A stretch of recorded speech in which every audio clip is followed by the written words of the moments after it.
가운데 또 추위를 느끼면서 봄의 따뜻함 또 봄의 화창함이 당연한 것이 아닌 것을 느낍니다. 모든 것이 당연하지 않다고 느끼기 시작할 때 감사함이 찾아오는 것이죠.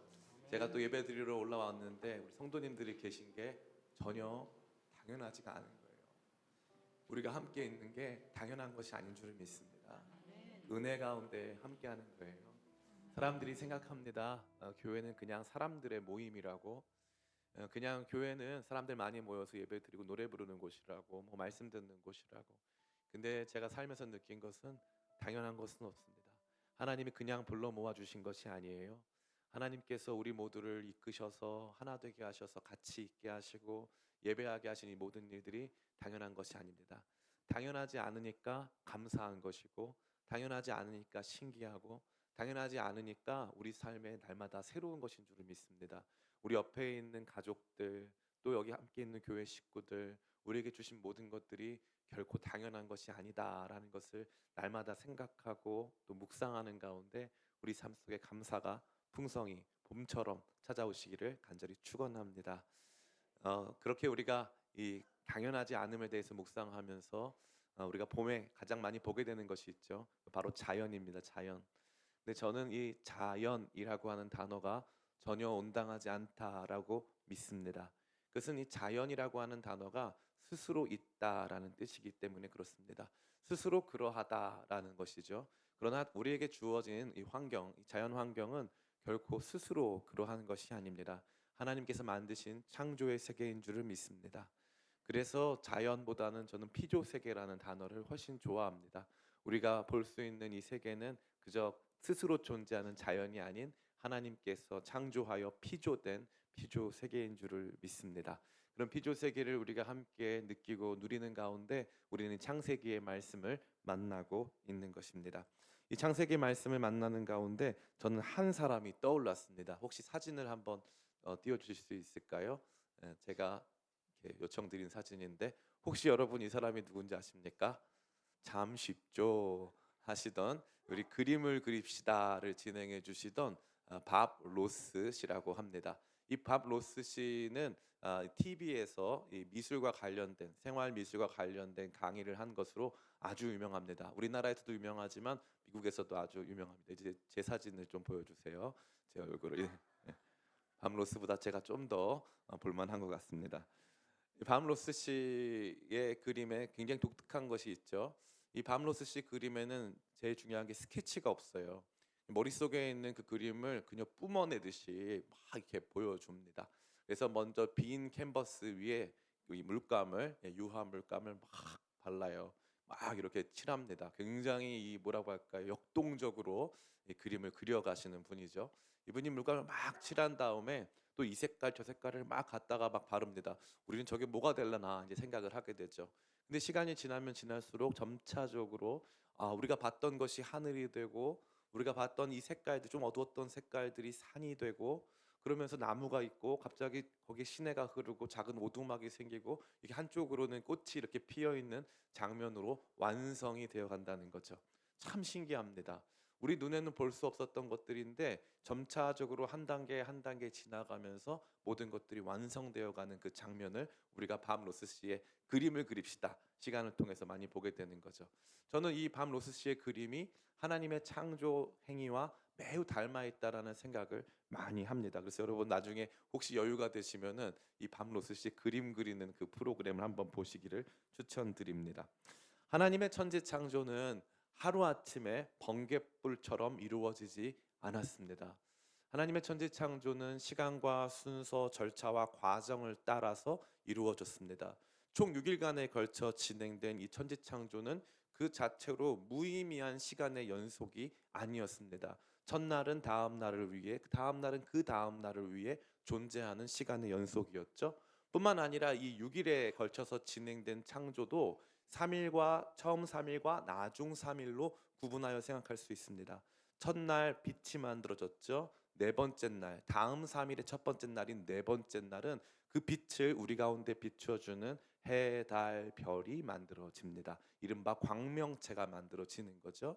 그리고 두 번째 날, 처음 3일의 두 번째 날, 이 하늘과 바다가 있지 않았습니까? 그래서 처음 두 번째 3일에 이 두 번째 날 바로 제 5일에 하늘의 새와 바다의 물고기가 생겨나는 것입니다. 그리고 오늘 저와 여러분이 읽은 처음 3일의 세 번째 날 땅이 생기고 식물이 나는 것처럼 이 마지막 두 번째 3일의 마지막 날인 여섯 번째 날 육상 동물들과 인간이 출현하게 되는 것입니다. 하나님의 이 창조도 다 이러한 시간과 순서, 절차와 과정에 걸쳐서 나누어진다는 것이죠. 왜 이러한 것들을 아는 게 중요할까요? 이것을 우리가 알고 이해하면서 하나님의 행동, 다시 말해 하나님께서 우리에게 행하시는 일들을 이해할 수 있다는 거예요. 왜 그렇게 오랫동안 우리의 삶에 풀리는 게 없을까? 왜 이러한 일들은 꼭 이것을 지나야만 일어나는 것일까? 하는 우리의 삶에 정말 설명되지 않고 납득되지 않는 모든 것들이 하나님께서 원래 평상시 어떻게 일하시는가를 이해할 때 풀릴 때가 너무나도 많다는 것이죠. 그래서 하나님의 창조 행위는 하나님의 첫 번째 행동이고 가장 큰 행동 중에 하나 아니겠습니까? 그래서 이 하나님의 첫 번째 행동을 우리가 바라보면서 아, 하나님 이렇게 일하시는구나라는 것을 우리가 이해할 수 있다라는 것입니다. 이러한 창조에 대해 우리가 생각하는 과정에서 하나님께서 점진적으로 단계적으로 이뤄가시는 것들을 생각해 보면서 오늘 우리는 그러한 하나님의 창조, 다시 말해 점진적으로 성취해 가시는 하나님의 창조를 통해 우리가 그것을 믿을 때 어떠한 영적인 유익과 영광을 누릴 수 있는가 함께 생각해 보는 시간 갖기를 원합니다. 그러기 위해 우리는 먼저 오늘 말씀을 좀 관찰해 볼 필요가 있습니다. 첫 번째는 바로 땅의 드러남과 경계 설정의 내용을 우리는 볼 수 있습니다. 우리 같이 한번 읽어보겠습니다. 우리 9절과 10절 같이 한번 읽겠습니다. 시작. 하나님이 이르시되 천하의 물이 한 곳으로 모이고 묻히 드러나라 하시니 그대로 되니라. 하나님이 물을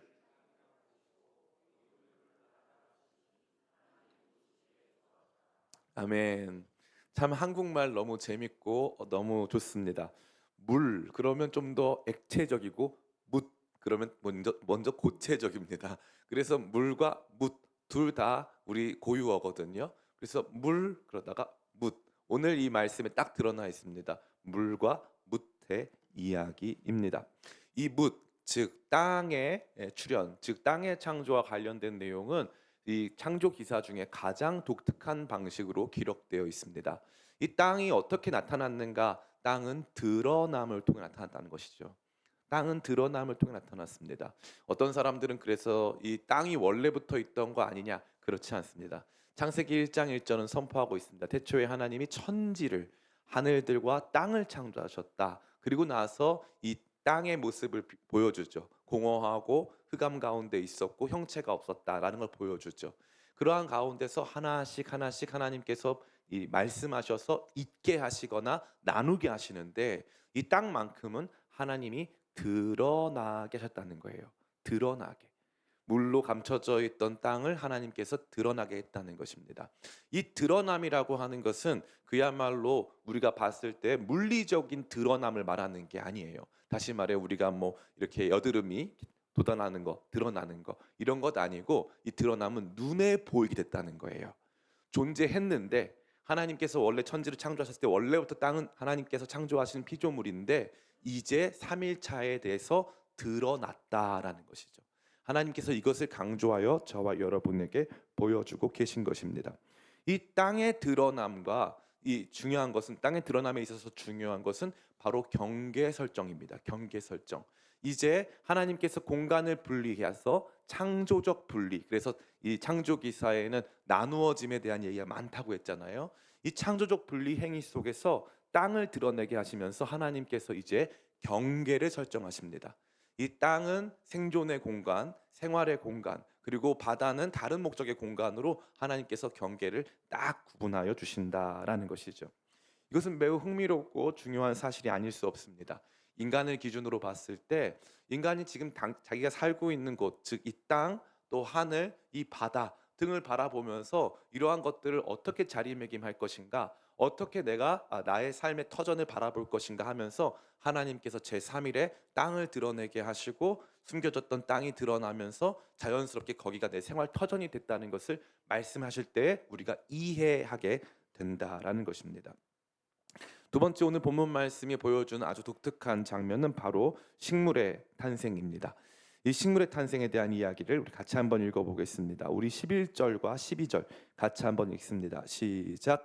하나님이 이르시되 땅은 풀과 씨 맺는 채소와 각기 종류대로 씨 가진 열매 맺는 나무를 내라 하시니 그대로 되어 땅이 풀과 종류대로 씨 맺는 채소와 각기 채소와 씨 가진 열매를 맺는 나무를 내니 하나님이 보시기에 좋았더라.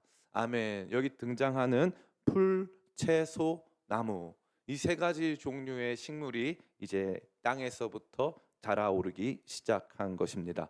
이 세 번째 날에 하나님께서 식물이 나오게 하신 것은 이 식물은 하나님의 창조에서 첫 번째로 보여주는 유기체, 즉 생명체입니다. 생명 활동을 하고 또 생장 활동을 해서 계속적으로 자신의 후손을 남기는 존재로 식물이 첫 번째로 등장하고 있다라는 것이죠. 이러한 식물의 탄생은 창조는 어떻게 이해할까요? 이 식물을 단순히 예쁜 거, 보기 좋은 거, 하나님이 만드신 동등한 우리와 동등한 수준의 어떻게 보면 피조물, 자연계의 일부 이렇게 우리가 받아들이기 쉽지만 하나님께서 순서대로 창조하시는 과정에서 주신 이 풀채소 나무는 정확하게 그 다음에 등장하게 될 더 고등한 생명체의 식량으로 제공하신 것입니다. 우리 1장 29절 30절 말씀 우리 같이 한번 읽어보겠습니다. 화면이 준비가 됐을 거라고 믿고 있습니다. 저의 믿음이 다음에 믿겠습니다. 같이 혹시 성경책 예, 감사합니다. 예, 제가 많이 조급했어요. 미안합니다. 우리 같이 한번 읽겠습니다. 시작. 하나님이 이르시되 내가 온 지면에 씨 맺는 모든 채소와 씨 가진 열매 맺는 또 땅의 모든 짐승과 하늘의 모든 새와 땅에 기는 모든 것에게는 내가 모든 푸른 풀을 먹을 거리로 주노라 하시니 그대로 되니라. 아멘. 여기 명확하게 풀, 채소, 나무가 먹을 거리라고 하나님께서 말씀하고 계십니다. 그러니까 땅을 만드셨는데 땅 위에 자라는 이 생명체를 두셨다는 거죠. 그리고 그것은 먹을 거리로 제공되어 있다라는 것을 이 말씀은 저와 여러분에게 보여주고 있습니다. 이와 같은 내용 속에 우리가 어떠한 영적인 비밀을 또 어떠한 영적인 이 메시지를 교훈을 발견할 수 있을까요? 첫 번째는 따라해 볼까요? 하나님이십니다. 이게 왜 중요하냐면은 이 당시의 사람들뿐만 아니라 오늘날 우리 자신에게도 큰 규모의 자연 세계, 즉 피조 세계의 부분 공간들은 신적으로 여겨진다는 것입니다. 우리 상상해 봅시다. 이 말씀을 제일 처음 들은 사람들은 누구였을까요? 애굽 땅에서 종로로 타다가 이제 애굽 사람들이 가졌던 신관, 애굽 사람들이 가지고 있었던 자연에 대한 해석과 설명에 익숙했던 이스라엘 백성들이 출애굽하고 홍해바다 건너고 나서 광야에서부터 이 말씀을 들은 것입니다. 광야에서 이 말씀을 딱 들으면서 하나님께서 선포하시는 내용이 뭡니까? 바로 하늘도 하나님이 만드셨고 바다도 하나님이 만드셨고 땅도 하나님이 만드셨다는 것입니다. 이것이 우리에게는 매우 당연한 것처럼 들리지만 이 당시 세계의 사람들에게는 조금도 당연한 것이 아니었어요. 왜냐하면 땅도 신이고 바다도 신이고 하늘도 신이었기 때문이죠. 자신의 삶에 가장 큰 영향을 미치는 것, 가장 큰 규모, 대규모의 영향을 미치는 것이 있다면 그것은 그들에게 있어서 땅과 바다와 하늘이었습니다. 우리가 흔히 오해하는데 이 바다를 물이 짠 바다라고 생각하기가 쉬우신데요. 전혀 그렇지 않습니다. 이 바다는 큰 규모의 물을 지칭할 때 바다라고 합니다. 큰 규모. 그래서 이스라엘 가보면은 갈릴리 호수가 있잖아요. 그래서 갈릴리 호수는 그야말로 호수입니다. 근데 사람들이 그것을 무엇이라고 불렀나요? 바다라고 불렀습니다. 바다라고. 그래서 사람들에게 큰 규모로 다가오는 물들, 특별히 갈릴리 호수 같은 큰 호수, 나일강처럼 큰 강은 강이라고 불리지 않고 바다라고 불렀다는 거예요. 바다. 이 이스라엘 사람들이 고대 근동 지역에 살면서 가장 큰 영향을 받는 것이 무엇이냐면 나일강의 범람입니다. 나일강이 범람하고 나면은 나일강의 안에 있었던 또 나일강이 끌어왔던 퇴적토들이 쫙 깔리기 시작하면서 이른바 나일강 하구라고 할 수 있는 나일강 삼각주에는 어마어마한 비옥한 토지지대가 이 농업 활동이 왕성하게 이루어지는 지대가 형성되는 것입니다. 그래서 물의 범람은 곧 신의 역사로 여겨졌다는 거죠. 하늘에서 비가 와야 됩니까? 안 와야 됩니까? 비가 와야 됩니다. 비가 와야 생명 활동이 가능하니까요. 그래서 하늘도 신으로 여겨졌죠. 그래서 이 그리스 신화에 보면은 제일 높은 신이 누구냐면 우리는 제우스로 알고 있는데 제우스가 아니라 우라노스라고 하는 신이고 이 우라노스란 뜻이 하늘이란 뜻이에요. 하늘.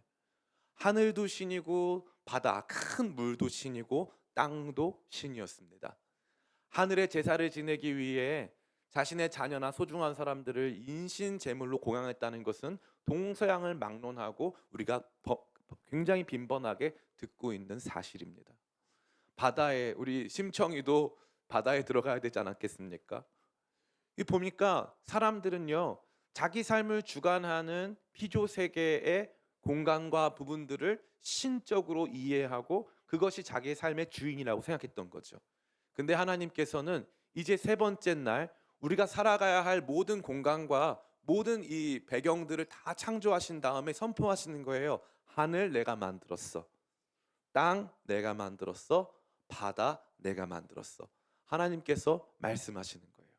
그래서 이 바다와 땅의 경계를 만드셔가지고 이 바다가 땅으로 들어오지 못하게 하셨다는 거죠. 목사님 보니까 동해 바다는요 지금 뭐 모래가 밀려가고 한답니다. 예, 그러한 종류의 국지적인 일들은 가능합니다. 그러나 하나님께서 이 땅을 완전히 물로 뒤엎으셔가지고 물과 땅의 구분이 전혀 없게 하시는 일은 하지 않으신다는 것이죠. 그것이 노아 홍수 사건 이후에 하나님이 약속하신 것입니다. 땅의 경계를 내시고 이 바다의 경계를 두시고 침범하지 못하게 하시고 관할하시고 주권적으로 통치하셔서 이 모든 공간 모든 상황들을 이끌어 가시는 분이 하나님이시라고 사람들에게 선포하고 있는 것입니다. 목사님 저는 하늘도 안 섬기고 바다도 안 섬기고 땅도 안 섬깁니다. 예, 그런 것 같죠? 대신 우리는 뭘 섬깁니까? 우리는 돈을 섬기죠. 돈을 하나님처럼 여깁니다.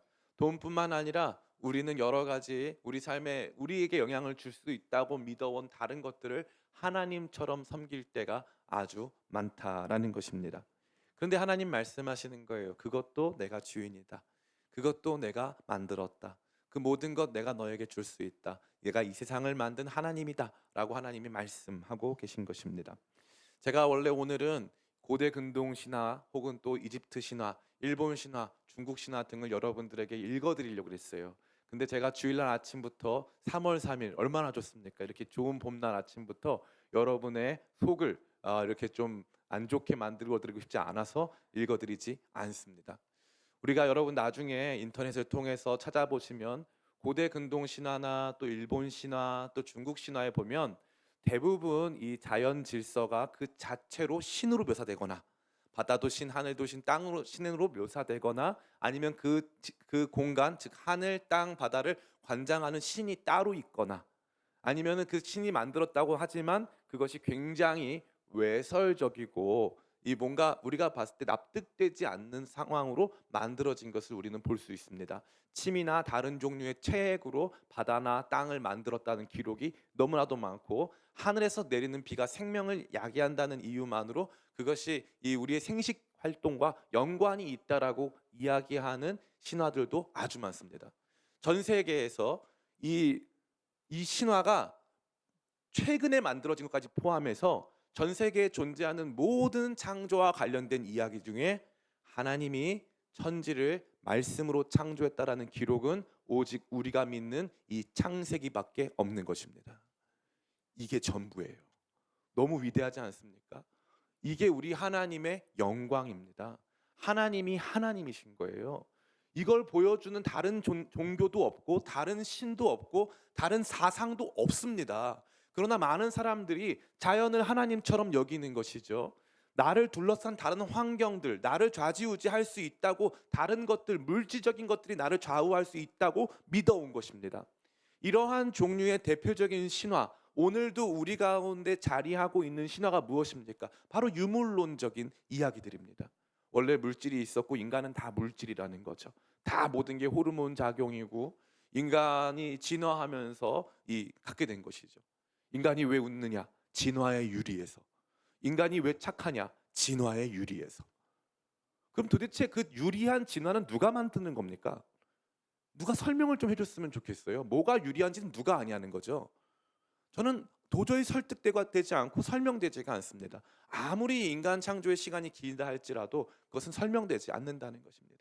하나님은 오늘 이 말씀을 통해서 말씀하십니다. 하늘 내가 만들었어. 땅 내가 만들었어. 바다 내가 만들었어. 내가 너희와 함께한다. 주님께서 오늘 이 말씀으로 하나님의 하나님 되심을 보여주고 있는 것입니다. 창조를 믿는 사람들은 바로 이것을 믿습니다. 하나님께서는 저와 여러분에게 말씀하고 계십니다. 내가 하나님이고 내가 천지만물 만들었어 라고 말씀하고 있는 것입니다. 두 번째는 무엇일까요? 창조를 믿는 사람들이 누릴 수 있는 첫 번째는 하나님의 하나님 되심을 누릴 수 있다고 했습니다. 두 번째는 창조를 믿는 사람들은 인간의 인간됨을 믿을 수 있습니다. 인간의 참 인간됨을 믿을 수 있다는 거죠. 많은 사람들이 생각해요. 인간은 자연의 일부다. 인간도 흙으로 돌아가는 존재에 불과하다. 인간의 우선성을 드러낼 수 없다. 동물도 중요하다. 동물 권리도 중요하다. 저는 왜 채소 권리는 중요하지 않냐고 말씀드리고 싶습니다. 야채 권리도 중요하고 그런 권리를 따지자면 모기의 권리는 왜 중요하지 않겠습니까? 우리 생각 안에는 이 생태계와 관련된 이른바 환상적인 생각이 자리 잡고 있습니다. 그래서 인간은 그저 이 생태계의 한 부분에 불과하다는 거죠. 그러나 성경은 말하고 있어요. 이 어마어마한 규모의 땅이 우리한테 뭐 주는 거라고요? 먹을거리 주는 거라고요. 이 어마어마한 규모의 땅이 우리한테 하는 일은 먹을거리를 주는 것입니다. 이 창조는 하나님께서 단번에 이루신 것이 아니라 순서와 과정과 절차를 따라서 이루신 것입니다. 그래서 이 순서, 과정, 절차에 따라서 조금씩 눈에 보이지 않는 상태에서 눈에 보이고 가시적이고 또 구체적인 것들로 나간다는 거죠. 큰 규모의 일들로부터 시작해서 작은 규모로까지 나아가는데 거기에 제일 중요한 핵심적인 것, 마지막으로 주인공인 인간이 등장한다는 것입니다. 그래서 이 땅은 인간의 먹을거리를 만드는 공장으로 주어진 거예요. 목사님, 그렇게 말씀하시면 이 피조 세계의 아름다운 생태계에 대해서 모욕하는 발언입니다. 그렇지 않습니다. 인간은 하나님의 형상으로 지음받은 최고의 피조물이고 이 자연 만물은 인간의 생활 터전으로 주어진 거룩한 공간이 되는 것입니다. 하나님의 창조를 믿기 시작할 때 이러한 인간의 인간됨, 인간의 가치에 대해 생각해 볼 수 있는 것입니다. 저는 인간의 인간됨, 다시 말해 인간이 가장 고등한 생명체이고 이 피조 세계에서 가장 우월한 가치를 갖는다라고 하는 것이 단순히 인간이 자연 만물을 마음대로 사용할 수 있다라는 것을 말하고 있지 않다고 확신합니다. 이것은 인간 반대, 다시 말해 인간도 그저 많은 이 피조 세계의 일원에 불과하다라고 하는 것은 인간의 겸손이 아니라 인간의 직무유기입니다. 여러분 생각해 보세요. 지금 이 지구상에서 무엇이 없으면 지구가 행복할까요? 인간이요. 그죠? 북극곰은 왜 집을 이뤄야 합니까? 인간 때문에 이뤄야 돼요. 수많은 동물들이 왜 이 자연세계, 피조세계의 이 찬란함과 아름다움을 보여주던 수많은 동물들이 왜 멸종당합니까? 인간 때문이죠. 인간. 여러분 혹시 가죽옷 입고 계신 분 계십니까? 저도 가지고 있는데 우리가 인간이 그렇게 위험한 존재입니다. 그리고 동물들 보세요. 동물들 간혹 가다가 조금 이제 식량을 좀 보관하는 동물들이 있긴 하지만 인간처럼 중국에 보니까 큰 대형 건물을 지어서 그 건물 전체가 돼지를 사육하는 돼지 공장으로 만들어진 곳도 있습니다. 얼마나 잔인하고 무섭습니까? 그게 인간이에요. 인간이 얼마만큼 이 피조 세계에서 우월한 가치를 가지느냐, 그러기 때문에 얼마나 큰 책임을 갖느냐, 그러기 때문에 얼마만큼 이 땅에서 우리가 중요한 존재냐, 한 아이가 얼마나 소중하냐, 이것들을 다룸에 있어서 인간 가치를 온전히 드러내지 않는다면 그것은 우리 피조 세계에 존재하는, 하나님께서 만드신 이 세계에 존재하는 우리 자신이 마땅히 가져야 되는 생각이 결코 아니라는 것입니다. 제가 여러분 너무 큰 얘기를 드리고 있나요? 그렇지 않죠. 지금 그 일이 벌어지고 있습니다. 실제적으로 인간 가치에 대한 이야기들이 나타나기 시작한다는 것입니다. 낙태가 합법화되고 있습니다. 수많은 사람들이 생명을 경시하기 시작했습니다. 우리에게 주신 인간이라고 하는 인간됨이 얼마나 가치 있고 아름다운 것인지에 대해 사람들이 더 이상 생각하고 묵상하지 않습니다. 우리는 그저 물질 세계의 일원으로서 내 물질적 욕망을 채우는 것에 전혀 다름 아니다라고 이야기하는 사람들이 얼마나 많은지요. 이 이야기가 교육 제도 안으로 들어가기 시작했습니다. 교육 철학 안으로 들어가기 시작했습니다. 우리의 다음 세대 아이들이 무엇을 배워야겠습니까? 하나님 만드신 창조의 세계 속에 우리가 무엇이간데, 우리가 누구간데 왜 우리를 이 피조 세계의 주인공 삼으셔서 하늘의 새, 바다의 물고기 이 모든 것들 보게 하시고 다스리게 하시는가 깊이 묵상하고 생각하게 하시며 우리로 책임을 다하게 하시는 말씀이 바로 이 말씀이 아닐 수 없는 것입니다.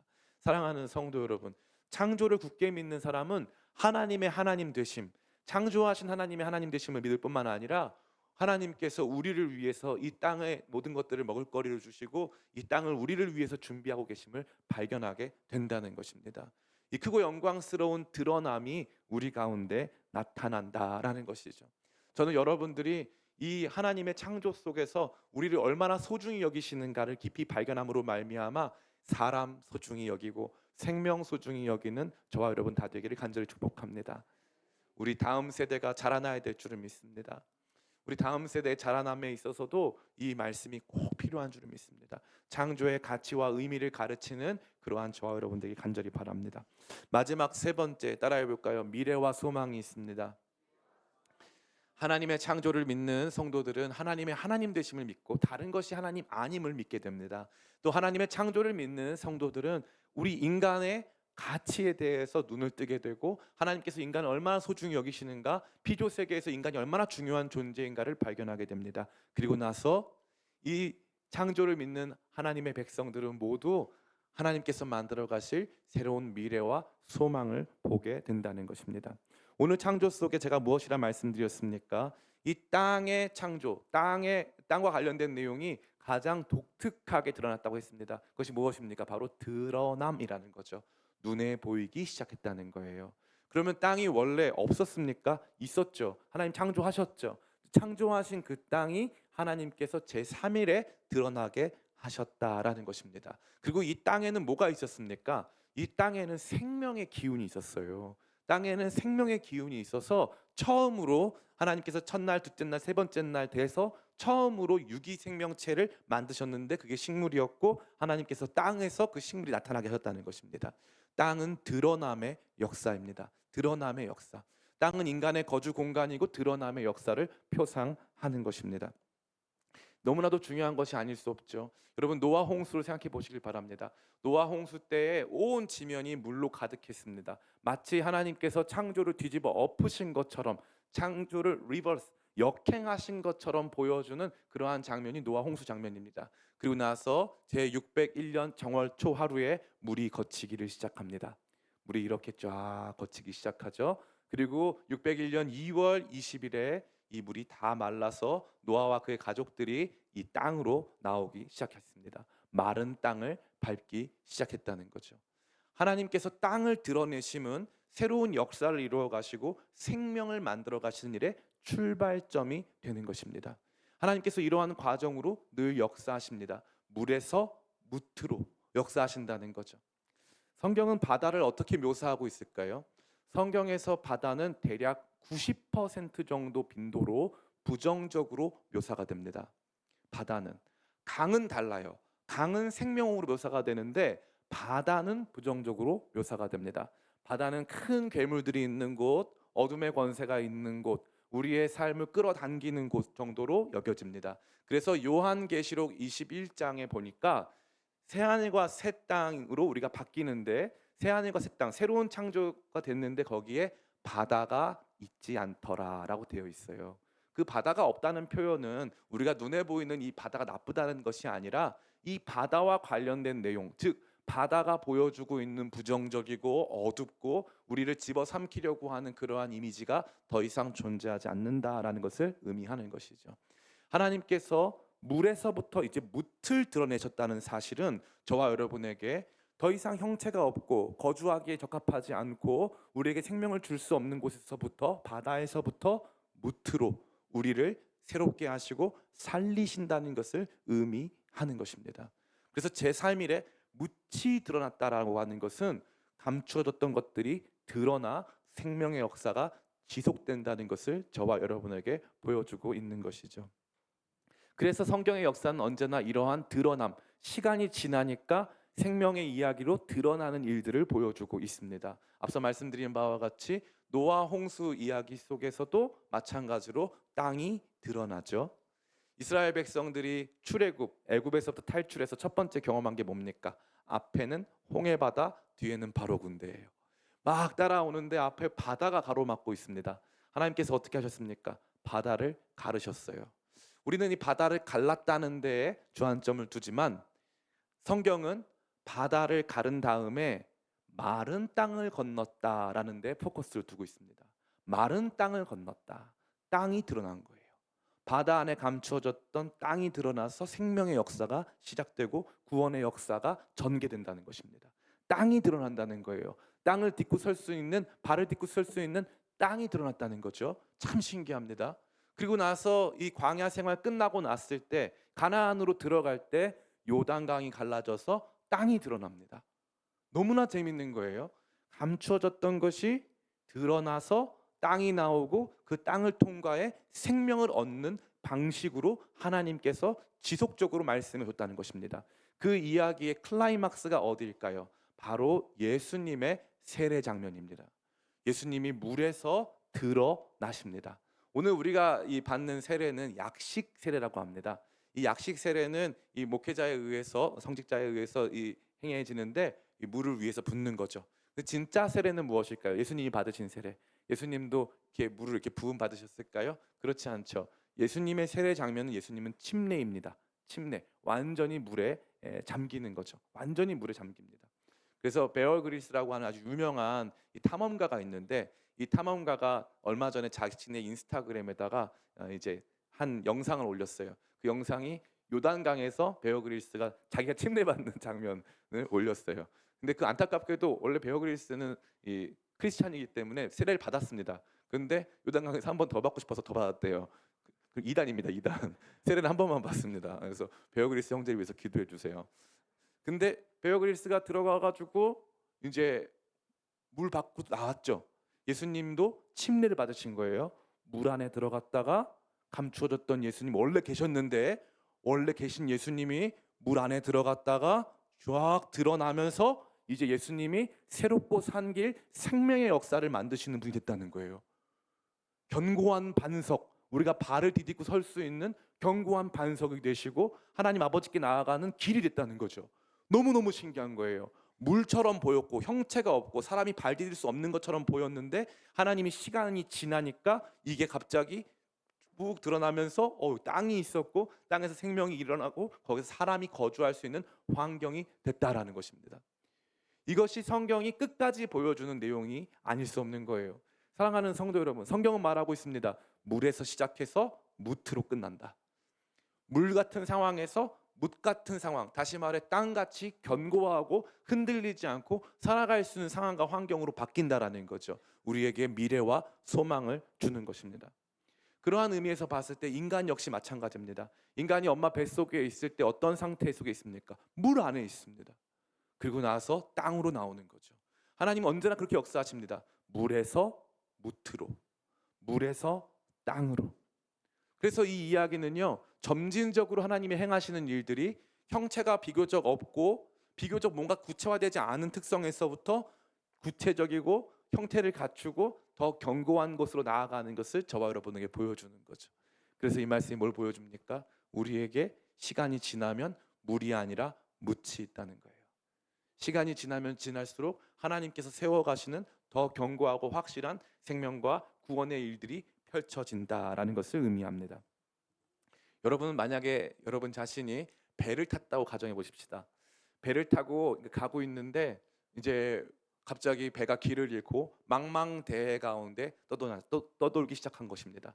그렇게 몇 날 며칠을 떠돌고 시작했는데 한 달이 지나고 두 달이 지났어요.